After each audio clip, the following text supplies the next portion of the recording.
nan sunyi saat manja bersamamu. Aku terlelap di pangkuanmu, ibu.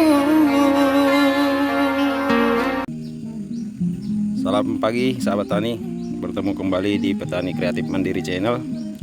Sesuai dengan permintaan sahabat-sahabat tani, untuk kesempatan kali ini saya akan memberikan pemaparan untuk penyemaian benih dengan media potray ya.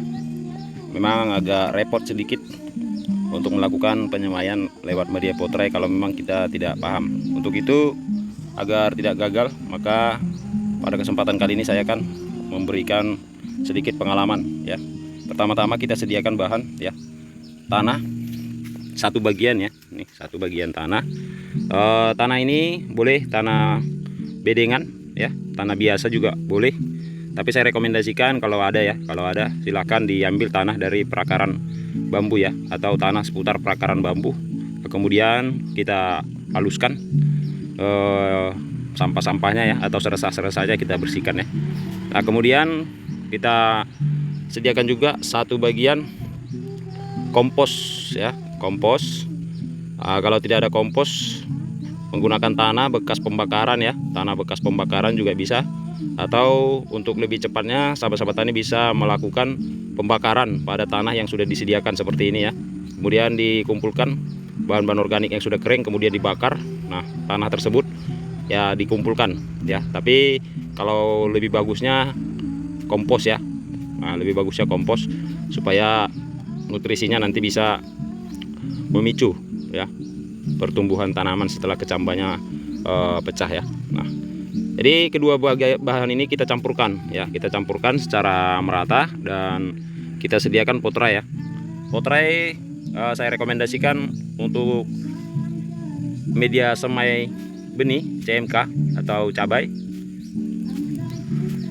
Kita pilih tipe 128, ini standar 128 ya, 128 atau ini 105 ya, 105.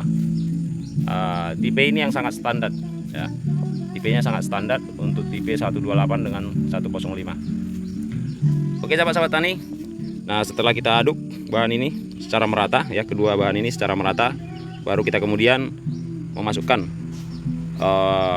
tanah ini ke media potray. Oke, langkah selanjutnya kita lakukan perendaman benih. Jika ada yang masih mengambang ya, kita buang ya. Jika ada yang masih mengambang, kita buang untuk lebih meningkatkan kualitas dari pertumbuhan benih nantinya ya. Kita buang saja.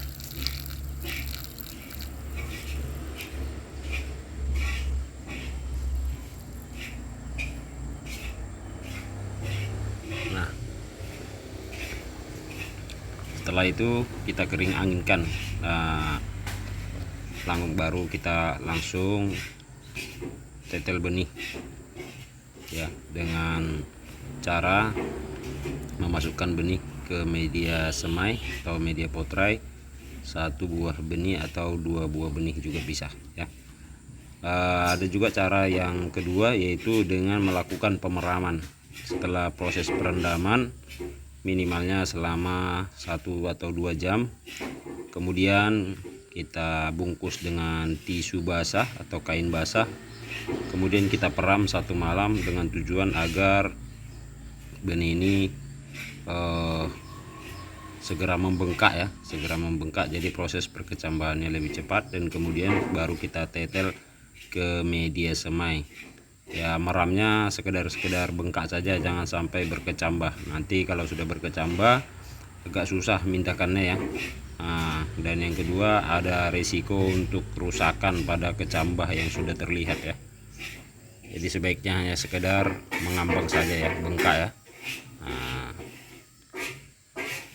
oke, kemudian langsung saja kita tetel ke media semai. Setelah tanah diisi ke media potray sahabat tani, kemudian kita titil benihnya 1 buah atau 2 buah benih ya. Nah, kemudian kita lakukan penusukan ya, agar benih ini sedikit agak masuk ke dalam ya. Nah, seperti ini saja. Yang penting tidak timbul di permukaan, agar nantinya benih ini tetap dalam kondisi lembab ya. Jadi proses perkecambahannya lebih cepat ya. Saya pada kesempatan ini menggunakan pulpen kosong ya. Bisa juga melakukan penyucukan benih lewat sumpit atau alat lainnya. Yang penting diutamakan itu supaya agak terbenam. Ada juga metode yang dilakukan sahabat-sahabat tani, misalkan mengisi potray ini tidak terlalu penuh, kemudian benihnya dititil satu persatu, kemudian langsung ditabur tanah tipis agar tertutup ya. Kalau menurut saya ini lebih mendukung pertumbuhan atau keserentaknya pertumbuhan benih, karena kalau kita buat ya media ini tidak terlalu penuh, itu kita tidak bisa ukur kedalamannya ya, tidak bisa rata. Jadi benih yang tertimbun lebih dalam itu tidak akan serentak tumbuhnya dengan benih yang hanya ditimbun tipis. Jadi kalau dengan mengukuran cucuk seperti ini, kita bisa ukur ya, kita agak-agak saja separuh dari mata polpen ini ya, atau sekitar segini saja ya, setengah ya, setengah dari panjang ini matanya. Kira-kira sekitar boleh dikatakan 1 inci ya, ya 1 mili ya, 1 inci ya, 1 inci. Nah, kemudian kita lakukan penyiraman ya, kita lakukan penyiraman. Untuk penyiraman ini ya sahabat-sahabat, kita sediakan pungi ya, boleh dikasih pungi agar lebih mensterilkan medianya ya.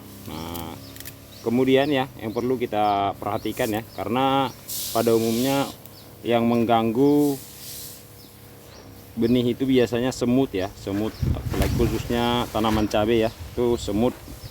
Jadi boleh kita mix dengan insektisida ya, misalkan kurakron ya, bisa juga dengan pestisida nabati ya, misalkan ekstrak daripada mentimun ya, mentimun, dimana ekstrak mentimun ini tidak disukai oleh semut ya.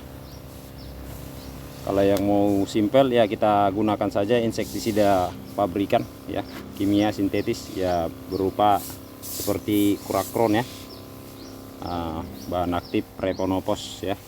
Ya dosisnya sesuai dengan anjuran ya. Ya standarnya 1 tutup atau 10 mili per tangki 16 liter ya. Untuk penyemprotan ini diusahakan ya sahabat-sahabat tani, benar-benar lembab ya, benar-benar lembab, jangan terlampau becek, namun diupayakan memang benar-benar lembab ya. Nah kemudian setelah lembab nanti baru kita tutup ya, kita tutup dengan media plastik mulsa ya, seperti ini, plastik mulsa, atau bisa juga menggunakan goni belah ya, atau karung belah bisa juga ya, supaya tidak terpapar oleh sinar matahari langsung ya, supaya medianya tetap lembab dan tidak menjadi kering ya. Kemudian